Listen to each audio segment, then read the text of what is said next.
Bienvenue dans un tout nouveau monde. Un monde où la Terre a cessé de tourner sur elle-même. Les nuits y durent 6 mois. La ville de Miami est de nouveau recouverte de neige aujourd'hui. Les journées y durent également 6 mois. La planète brûle sous un soleil impitoyable. L'indice du rayonnement solaire est extrêmement élevé aujourd'hui. Voici un monde où des villes ont été englouties dans les profondeurs des océans et d'autres désertées en raison de la raréfaction de l'air. Un monde promis à un sombre avenir, où ses habitants luttent pour leur survie dans un paysage apocalyptique. Voilà ce qui risquerait de se produire si la planète cessait soudainement de tourner. Parce que sur Terre, un seul changement entraîne de multiples conséquences.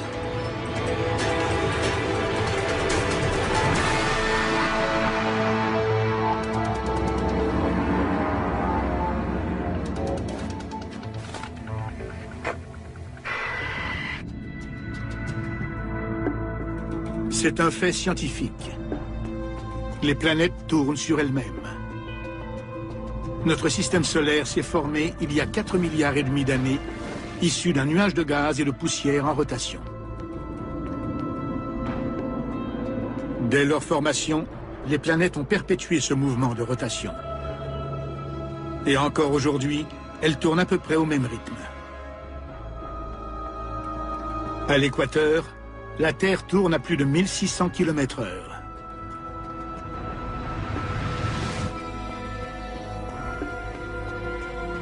La Terre ralentit peu à peu,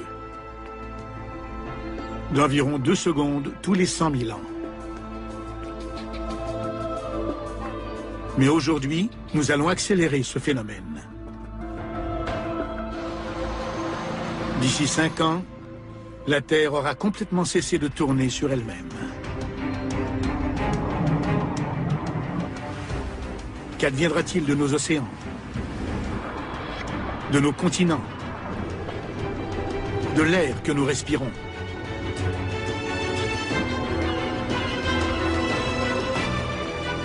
Qu'adviendra-t-il de nous?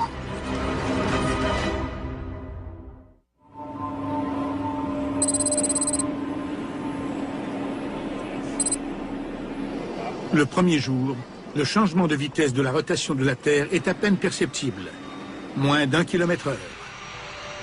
Pourtant, les conséquences sont dramatiques. À l'aéroport international de Miami, les premiers signes de perturbation se manifestent. Miami Tower, American 553 just turned on final. La plupart des avions commerciaux se dirigent à l'aide de systèmes GPS, qui permettent de déterminer la position de l'appareil grâce à des signaux émis par des satellites. L'une des composantes essentielles de ce système de localisation est le temps. Les horloges des satellites sont en contact quasi permanent avec le sol. Le gouvernement américain règle l'heure grâce à des horloges atomiques, les plus précises qui soient. Le ralentissement de la Terre ne dérègle pas ces horloges. Par contre, les systèmes au sol qui communiquent avec les satellites ne se trouvent plus à l'endroit présumé par ces satellites. Les systèmes GPS ne s'adaptent pas à un tel changement radical du régime de rotation de la Terre. Ce ralentissement sème le chaos dans un système qui était minutieusement réglé. Les conséquences sont catastrophiques. Les erreurs des ordinateurs font atterrir les avions loin des aéroports. Tower, American 721, aborting approach. Des centaines de milliers de vies sont menacées. Aux 4 coins du monde, les pilotes constatent soudainement que leur équipement de radionavigation est défaillant. Nice one. James, you going in? No, I should be there for 9. À près de 2000 km de Miami, à Chicago, le léger décalage temporel qui paralyse l'aviation demeure imperceptible pour la plupart des gens. Mais en réalité, le ralentissement de la rotation de la Terre a déclenché une réaction en chaîne qu'il est désormais impossible d'enrayer.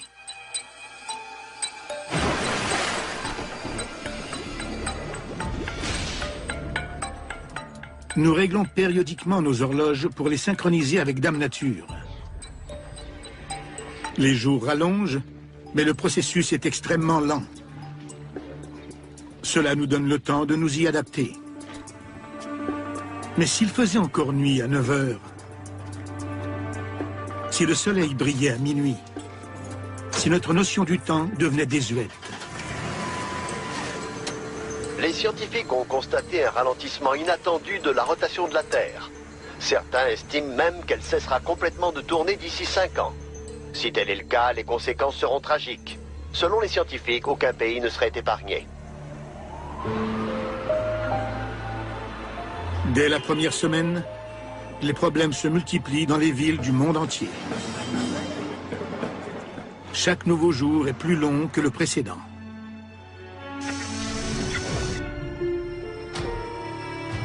Les secondes et les minutes deviendront bientôt des heures et des jours. La bourse mondiale d'une valeur de 36 billions de dollars est en chute libre aujourd'hui.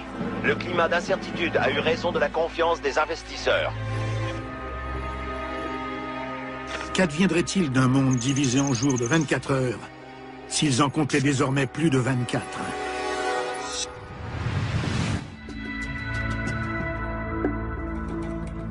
La Terre, qui tourne de plus en plus lentement, pose d'abord un problème temporel.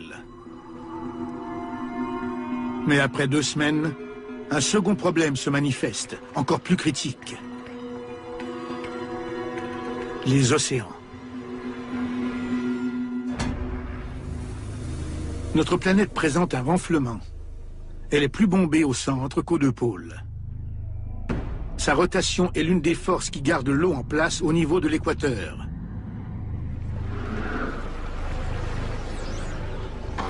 Mais comme la puissance de cette force diminue, les océans se mettent à bouger. Les mers s'écoulent peu à peu de l'équateur en direction des pôles. Plus d'1 milliard de kilomètres cubes d'eau se déplacent.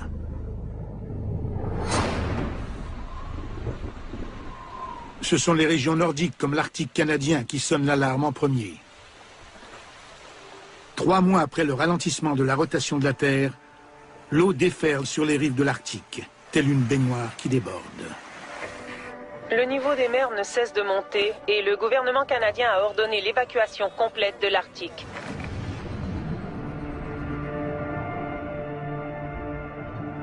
Le ralentissement de la rotation de la Terre a une autre répercussion menaçante. La variation du niveau des mers entraîne une modification de l'air que l'on respire. L'atmosphère est répartie également autour de la planète, et son mouvement de rotation suit le même rythme que celui de la Terre. Maintenant que cette rotation ralentit, l'atmosphère suit les océans qui se déplacent vers les 2 pôles.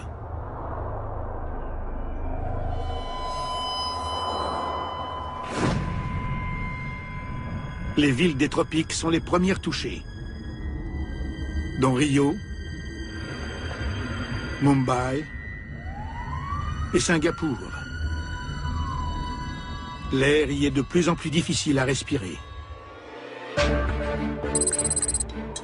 Plus au nord, les villes situées à plus haute altitude commencent aussi à éprouver des ennuis.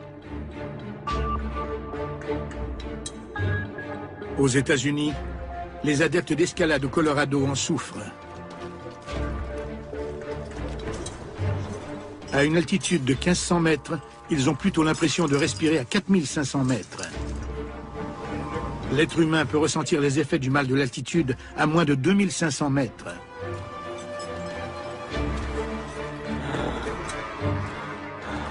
Au-dessus de 5000 mètres d'altitude, sa vie est en danger.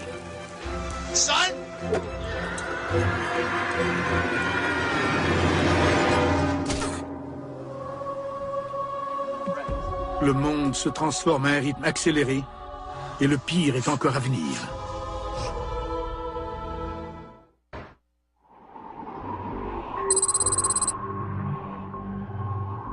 Quatre mois se sont écoulés depuis que s'est amorcé le ralentissement de la rotation de la Terre.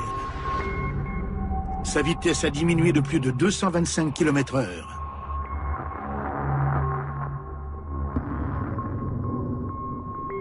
Chaque jour dure près de 28 heures. ce qui se traduit par 2 heures supplémentaires de clarté et 2 heures supplémentaires d'obscurité.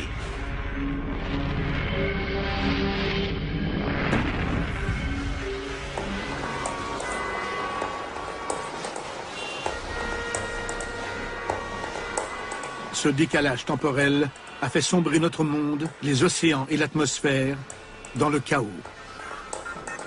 Les autorités russes rapportent que les vastes champs pétrolifères du pays sont submergés. Le pays est aux prises avec une crise du pétrole à l'approche de l'hiver.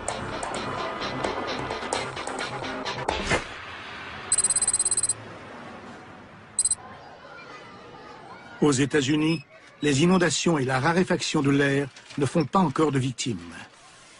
Les gens se débrouillent tant bien que mal. Mais tout à coup, un nouveau fléau meurtrier afflige la Terre entière.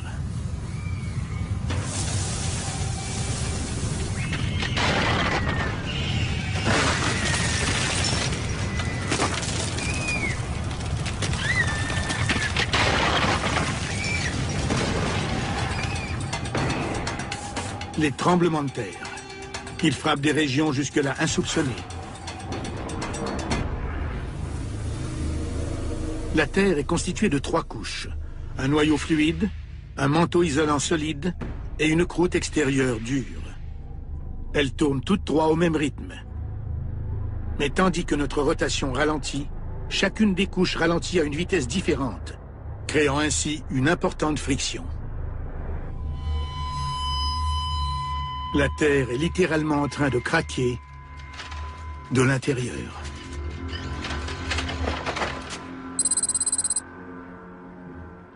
Les eaux qui entourent San Francisco ont toujours été sujettes aux tremblements de terre. Mais aujourd'hui, les océanographes constatent une activité sismique d'une intensité jamais vue auparavant. De profondes fissures dans le plancher océanique dégagent une chaleur intense. Des poissons tués par l'explosion flottent à la surface. L'activité volcanique à Chicago et dans ses environs a causé la fermeture de plusieurs grandes artères. Les experts conseillent aux gens de rester à la maison aujourd'hui.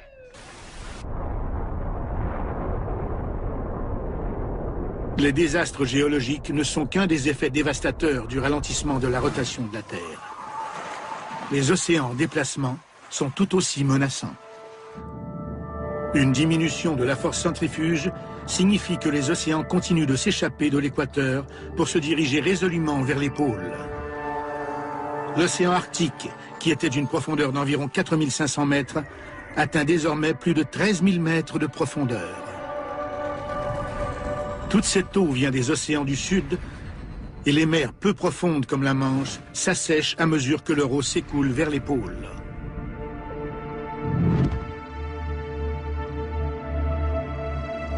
Pour la première fois de l'histoire connue, la Grande-Bretagne est rattachée au continent européen et l'Irlande est reliée à l'Angleterre. Il est désormais possible de marcher de Londres à Paris.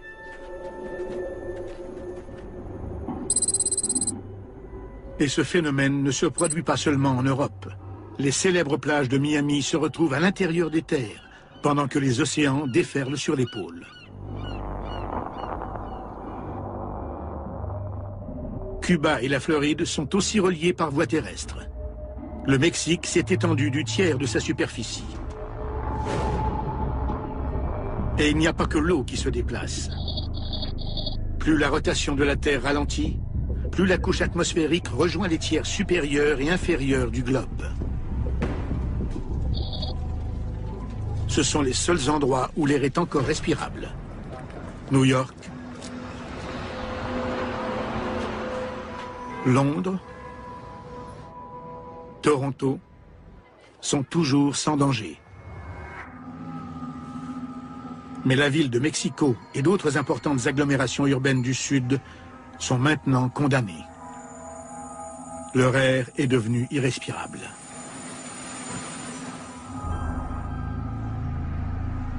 Aux États-Unis, Denver est surnommée la Mile High City. Tandis que l'atmosphère s'amenuise, la ville donne l'impression d'être 3 fois plus élevée en altitude avec une pression de l'air qui rappelle la sensation de respirer à mi-hauteur de l'Everest. Selon les experts, l'air demeurera respirable dans les États à plus basse altitude, comme le Kansas, le Nebraska et l'Oklahoma. L'eau envahit massivement le nord, tandis que l'air se raréfie au sud. Mais quelques terres habitables subsistent encore au centre de l'Amérique du Nord. These areas are not expected to flood. They are calling this the habitable zone. Demeurer à Denver est une condamnation à mort.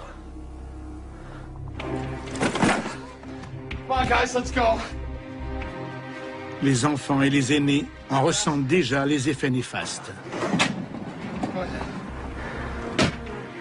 You okay? Bientôt, l'air sera mortel pour tout le monde.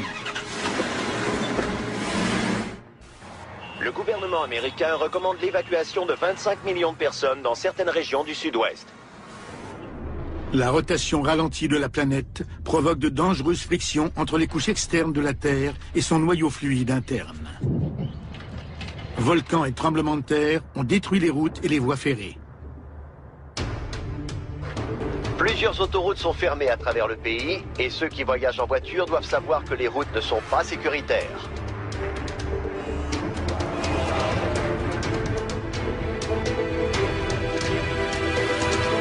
Tremblements de terre, volcans et violences font rage dans tout le pays. Les autorités préviennent ceux qui doivent voyager qu'elles ont peu de mesures de protection à leur offrir.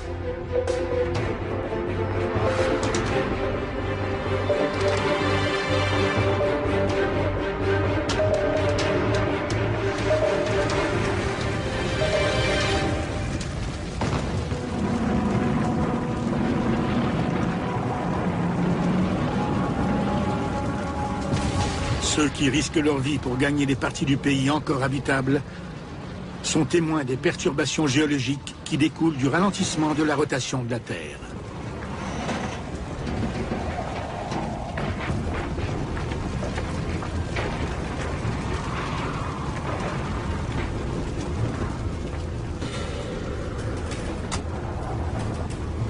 Tandis que les tremblements de terre dévastent le Midwest, le retrait des océans prive les grandes villes côtières de leur accès à l'eau.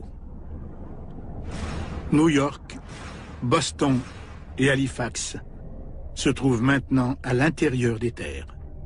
L'Australie et l'Indonésie se sont réunis pour former un nouveau continent. Et la côte peu profonde de l'Asie n'a plus rien d'une côte.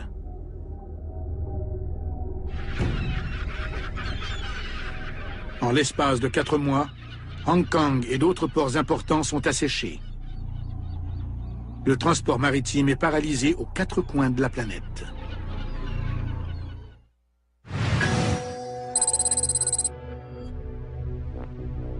Il s'est écoulé à peine 1 an depuis que la rotation de la Terre a commencé à ralentir. Sa vitesse a maintenant diminué de plus de 340 km/h. Et le visage de la planète ne cesse de changer. Les eaux se déplacent toujours. Il y a 1 an, on franchissait la distance entre l'Angleterre et la France à pied. Mais ce ne sera bientôt plus possible. Au début, les zones peu profondes autour de l'Europe continentale se sont asséchées, alors que l'océan Atlantique convergeait vers le pôle Nord. Mais maintenant que les mers polaires se gonflent, le Royaume-Uni et une grande partie de l'Europe sont engloutis par un nouvel océan.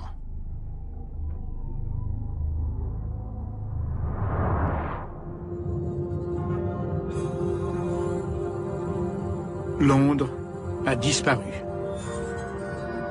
Berlin a disparu. Et Moscou aussi. Ces villes européennes historiques se retrouvent au fond d'une nouvelle mer. Des centaines de millions de personnes vivaient ici. Le Grand Nord canadien a également disparu. Il repose entièrement sous l'eau. Les métropoles du pays ont résisté.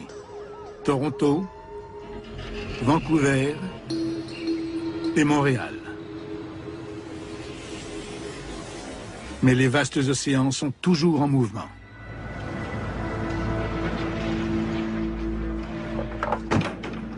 En Amérique du Nord, ceux qui ont survécu au voyage commencent à arriver au Kansas.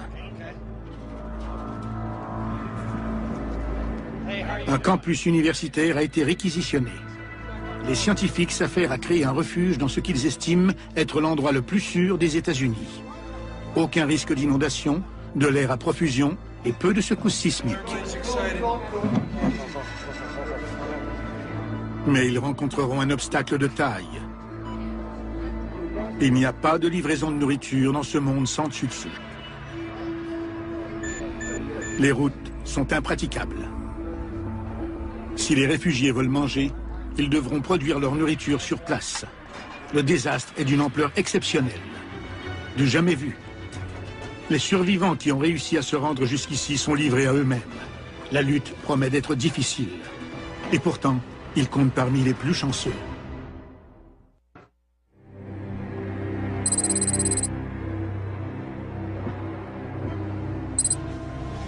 Il n'aura fallu que 2 ans et demi pour que la rotation de la Terre ralentisse à 320 km/h.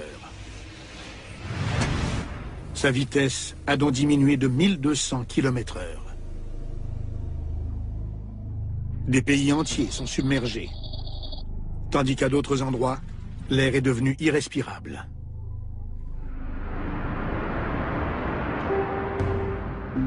Les survivants subissent une autre conséquence dévastatrice de ce ralentissement. Aux 4 coins du monde, des gens tentent désespérément de dormir. Chaque journée dure maintenant 2 jours et demi plus longtemps. C'est la même chose pour chaque nuit. L'être humain n'est pas fait pour dormir dans un monde où il fait jour pendant plus de 60 heures consécutives. Il ressent la même sensation qu'un décalage horaire, mais cette fois, c'est un état permanent.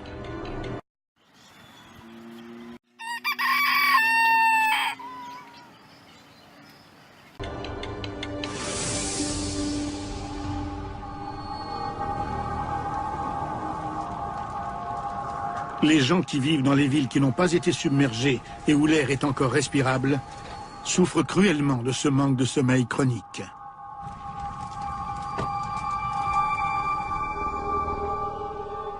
Ils ont la vue embrouillée et ils manquent de contrôle musculaire. Hey, you okay?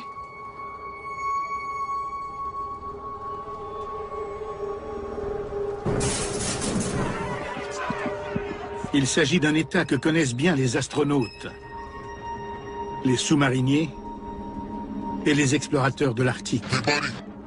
La fatigue engourdit le cerveau et la perception du monde s'en trouve altérée.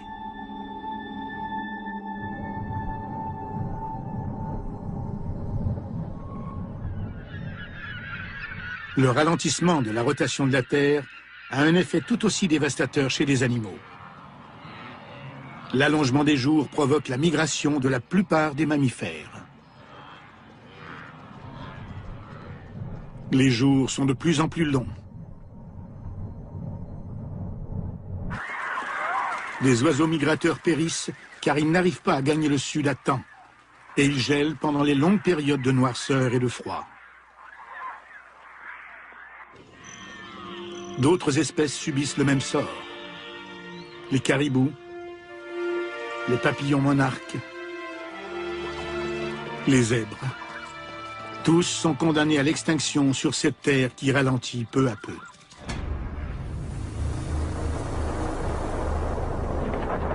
Tandis que les océans poursuivent leur chemin vers les pôles, un nouveau supercontinent se forme aux latitudes moyennes de la Terre. Un groupe océanographe de San Francisco est déterminé à se rendre là-bas. Ces survivants veulent repartir à zéro sur ce qui était autrefois le plancher océanique. Leurs chances de survie sont meilleures que dans les grandes villes. Il s'agit d'une décision dictée par le désespoir. Mais sur cette planète en péril, rares sont les options sûres. En l'espace de 2 ans et demi, la vie sur une planète au ralenti est complètement bouleversée. Et le pire est encore à venir. 4 ans se sont écoulés depuis que la Terre a commencé à ralentir graduellement. Aujourd'hui, elle tourne à 60 km/h. Le soleil brille maintenant pendant 13 jours consécutifs, suivi de 13 jours d'obscurité. L'époque des 4 saisons est bel et bien révolue.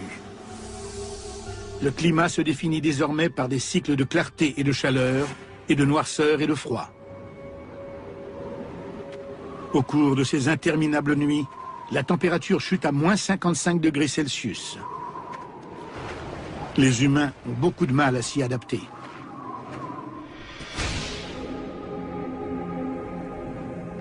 Les villes nord-américaines ont été englouties par les océans Atlantique et Pacifique, qui ne forment plus qu'un.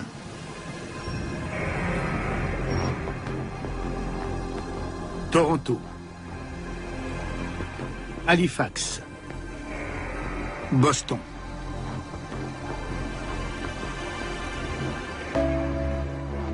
Des millions de personnes ont péri aux États-Unis et au Canada.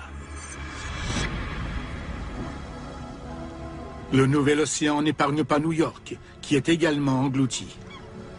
Mais ici, la profondeur de l'eau ne dépasse pas 100 mètres. Les gratte-ciels de la ville ne sont qu'à demi submergés.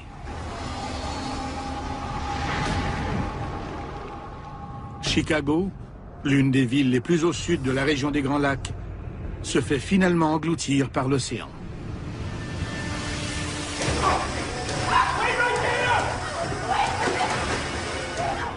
Ceux qui étaient restés fuient maintenant la ville dans un climat de panique généralisée. L'eau commence à s'infiltrer dans le métro et elle coule à flot dans les égouts.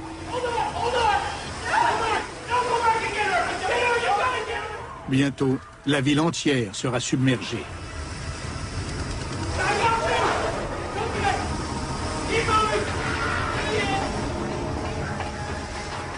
Dans un monde où les vastes océans sont encore en déplacement, il reste très peu d'endroits sûrs.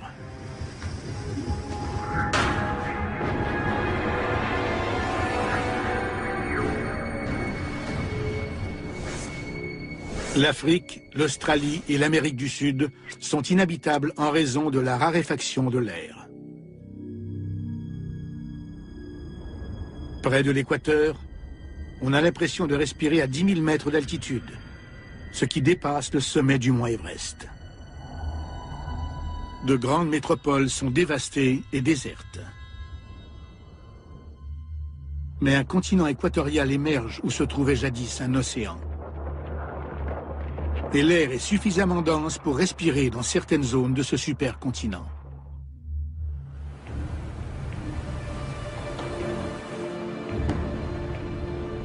Un navire avec à son bord de jeunes explorateurs met le cap vers l'ouest pour établir une nouvelle colonie sur ce qui était le plancher océanique.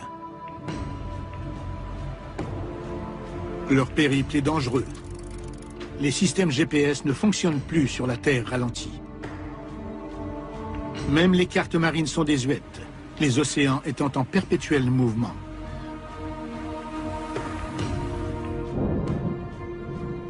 Dans ce monde sauvage et changeant, le temps est de plus en plus imprévisible. La rotation de la Terre engendre des vents d'est constants dans l'hémisphère nord et des vents d'ouest dans l'hémisphère sud. Voilà ce qu'on appelle l'effet de Coriolis.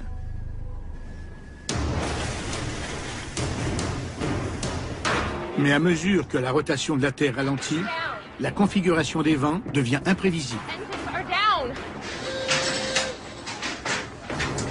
De nouveaux anticyclones se forment et balaient la planète. Des tempêtes déchaînées s'abattent sur les océans. Elles peuvent durer des semaines.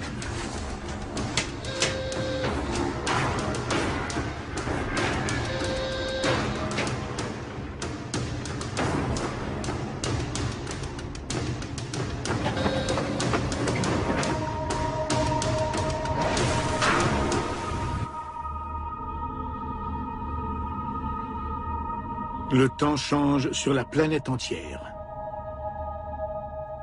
13 jours d'obscurité entraînent des vagues d'un froid glacial aux 4 coins du globe.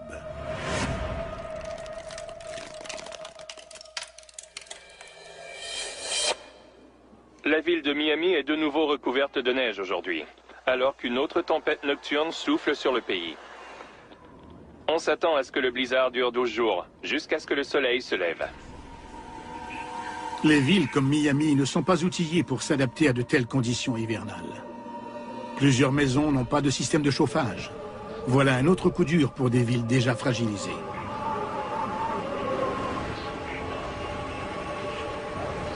Et la vie sur Terre promet de devenir encore plus pénible.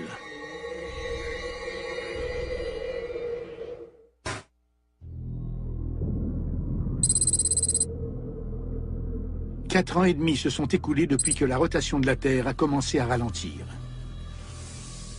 Auparavant, elle tournait à une vitesse de 1600 km/h. Désormais, c'est à peine si elle tourne.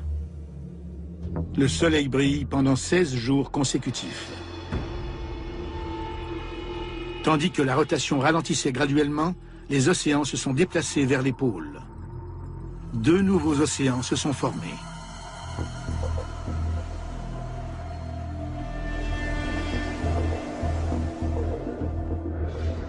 Le Kansas se trouve maintenant sur la côte de la Nouvelle Mer du Nord, puissante et profonde de 16 km.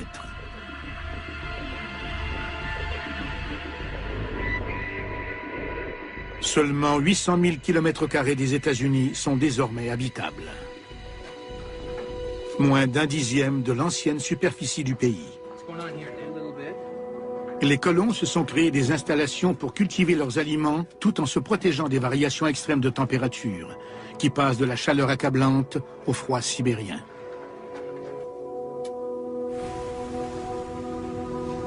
Les nouveaux océans offrent les meilleures chances de se nourrir.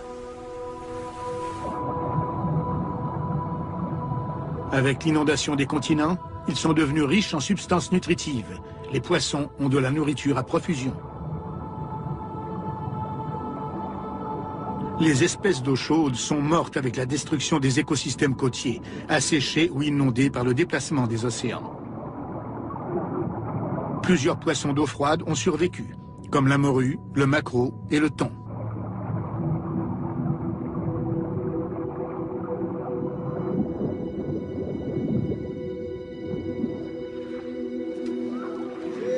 Des hommes et des femmes qui avaient vécu de l'agriculture se mettent à la pêche, là où un nouvel océan recouvre les plaines du Midwest.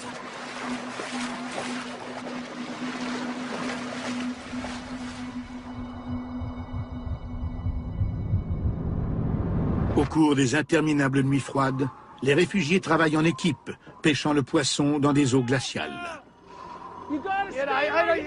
Ils rapportent leur prise à la colonie. Ils risquent leur vie à moins 55 degrés Celsius, une température que le corps humain ne peut supporter que quelques minutes. Mais la pêche sur glace ne suffit pas à nourrir le nombre toujours croissant de réfugiés nord-américains.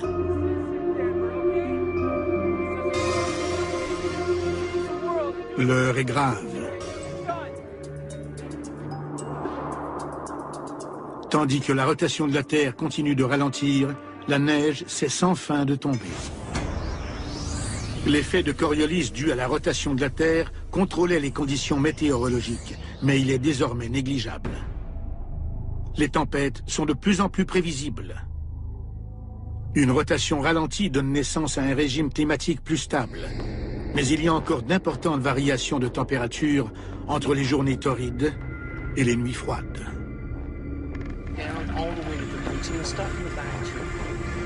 Ces conditions météorologiques plus stables se traduisent par une diminution des précipitations. La pluie tombe surtout au large, sur les océans. Il n'y a plus suffisamment de vent pour pousser les tempêtes à l'intérieur des terres.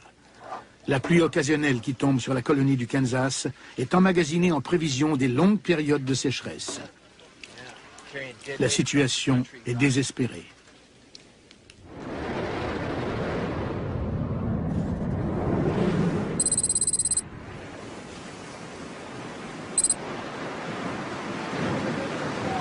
En mer, les océanographes qui sont partis de San Francisco s'échouent sur le supercontinent.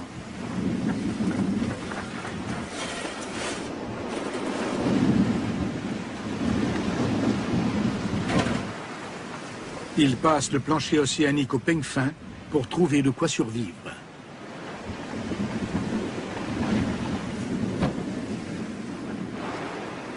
Leur décision de vivre isolés là où se trouvait auparavant l'océan est risquée. Contrairement aux réfugiés installés au Kansas, ils ne disposent que des ressources qu'ils ont emportées avec eux et de ce qu'ils parviendront à récupérer. Par contre, s'ils réussissent, ils jouiront de la plus vaste superficie de terre habitable de la planète.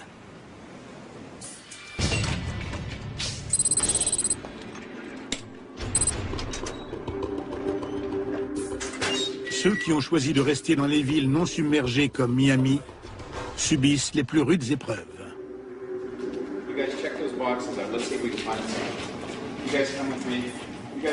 Ici, la vie est sauvage. Il n'y a presque rien à manger. Les coupures d'électricité sont monnaie courante. L'eau potable est difficile à trouver. Il n'y a plus de livraison de denrées alimentaires, que ce soit par voie terrestre ou maritime.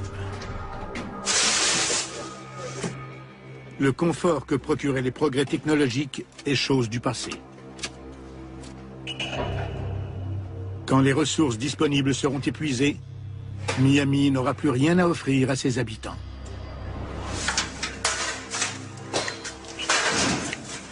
Le temps joue contre eux.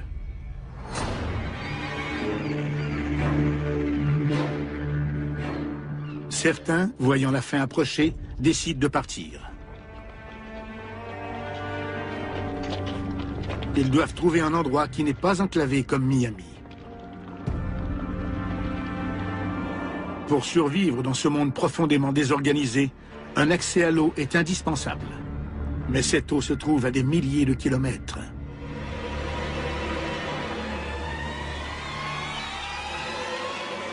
Les océans sont l'une des dernières sources de protéines animales de la planète. Une nouvelle colonie s'établit au milieu du Pacifique. On installe un camp de base rudimentaire pour se faire à manger et se mettre à l'abri. L'énergie éolienne est exploitée pour générer de l'électricité. Le plancher océanique s'assèche peu à peu. L'agriculture sera bientôt possible sur les rives de l'océan du Nord.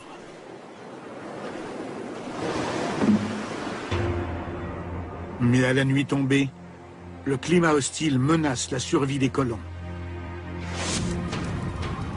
Plus de 16 jours consécutifs d'un froid sibérien sous des abris de fortune, exposés aux intempéries sur le supercontinent.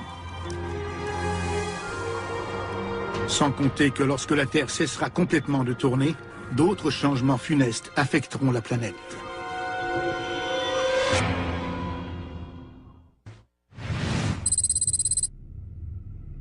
Cinq ans après avoir commencé à ralentir, la Terre cesse complètement de tourner.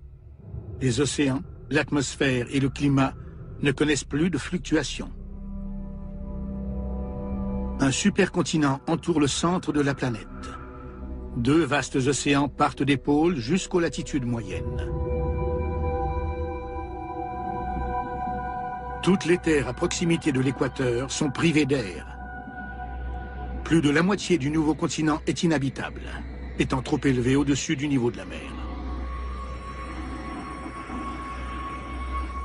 La Terre ne tourne plus sur elle-même, mais elle est toujours en orbite autour du Soleil. À partir de maintenant, il fera jour pendant la moitié de l'année et nuit pendant l'autre moitié, quand le Soleil se trouvera de l'autre côté de la Terre. Le concept de jour et de nuit tel qu'on l'a connu est dépassé. Maintenant, c'est un rythme annuel. 6 mois de clarté et de soleil, suivis de 6 mois d'obscurité et d'ombre.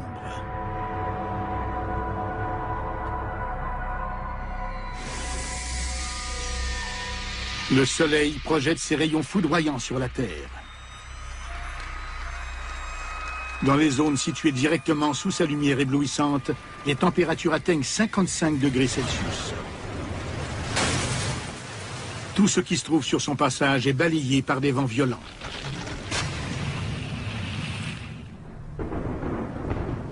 Dans les régions exposées moins directement aux rayons ardents du Soleil, les conséquences sont moins meurtrières. Sur le nouveau supercontinent près d'Hawaï, il pleut à torrents pendant 1 mois. Pendant qu'un ouragan provoque des tempêtes à des milliers de kilomètres plus loin. Cette pluie torrentielle fournit suffisamment d'eau pour le reste de l'année. Mais tous n'ont pas cette chance. Ceux qui ont cherché refuge au Kansas se trouvent à des milliers de kilomètres au nord des rayons brûlants du soleil. Ils comprennent qu'avec le climat stable d'une terre immobile, il ne pleuvra plus jamais chez eux. Les colons ne peuvent pas dessaler l'eau de l'océan en raison de l'effondrement du système électrique.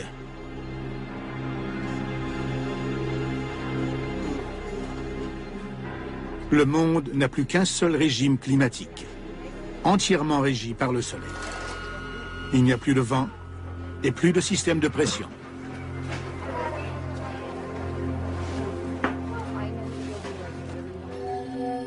La longue nuit noire porte le coup de grâce.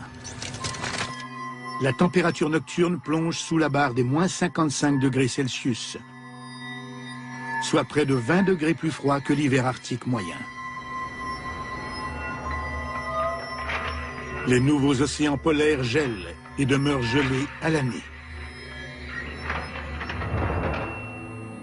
Sur une terre immobile, les habitants du Kansas sont condamnés. La colonie établie au milieu du Pacifique se trouve à 1700 km de la trajectoire du Soleil. Ils peuvent pêcher sans avoir à casser la glace.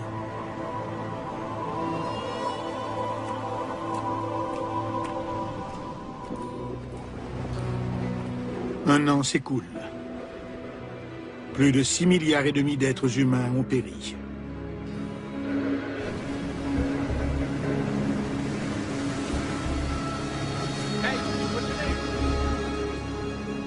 Quelques rares survivants parviennent à gagner l'un des derniers endroits sur Terre où il est encore possible de respirer et de survivre au climat.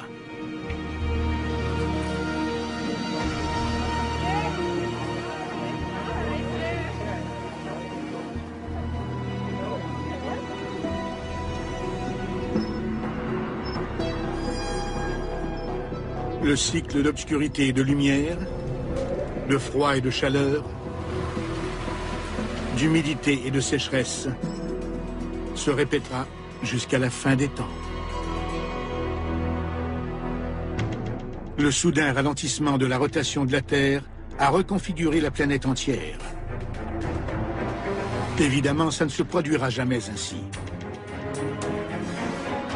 Mais cette simulation nous fait prendre conscience de l'équilibre précaire qui préserve notre planète.